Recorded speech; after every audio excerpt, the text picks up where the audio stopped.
Sports fans, it's time for Pittsburgh Parody. We have a lot to talk about.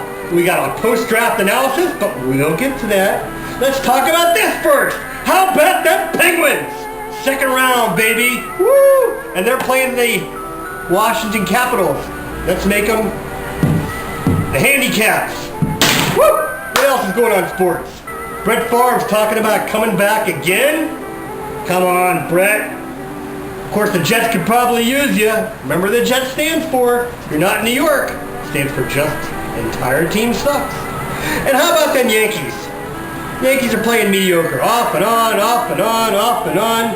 But you know what? I'd like to see a Yankee game, but I don't have $2,000 for tickets. Sorry, had to pay my rent this month in New York. But look at the Pirates. Second place. They haven't been in second place in 20 years. Oh! Is Barry Bonds back? No. So that's what's really going on in sports right now. But you know, this is our annual rite of passage. This is our post-draft analysis.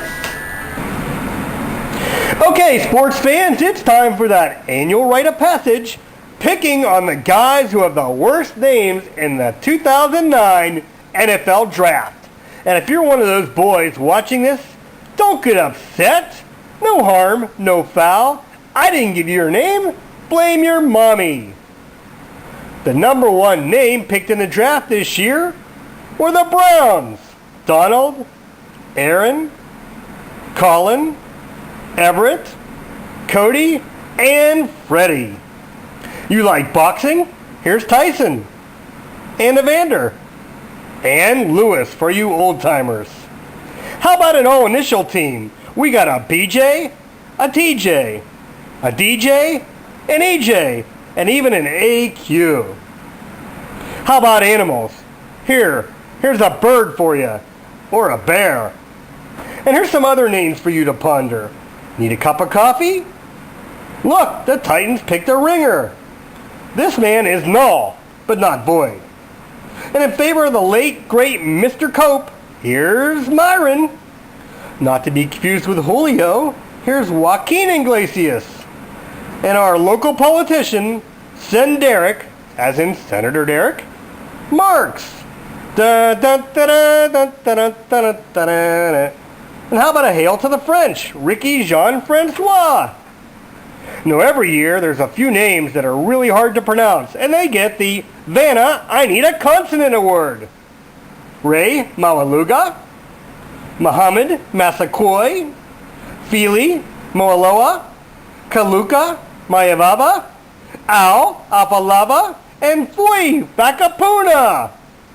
Now we gotta give an honorable mention to James Laurinaitis. James, you don't have a funny name, but we love you just because your father is Animal of the Road Warriors. Oh, what a rush. Now, you know, every year one small college manages to get into the draft. And this year, it's Western Ontario of Canada. Von Martin, their defensive tackle, made it to the Chargers. Way to go for the small schools. Finally, the worst of the worst. The worst name, ironically, was the last guy picked in the draft. Number 256, drumroll please. Ryan Suckup, who's a kicker for the Chiefs now. And Ryan, if you don't make it through the uprights, you will be a suck-up. Congratulations. Finally, we looked hard and wide and far for the ugliest guy in the NFL draft. And you know what? This year's team's pretty good looking. But we did find a poll online that has the ugliest guy in the NFL is a face only a mother could love. Ugh. Pat McQuiston of Dallas. I read somewhere that he's blocking passes with his face. I think he blocked a few helmets too. Way to go, Pat. Keep that helmet on. Okay. So that's it. That's the NFL Draft Report. The losers and snoozers. Join me again for Pittsburgh Parody. And remember what I always say, fans. No matter what happens, keep laughing.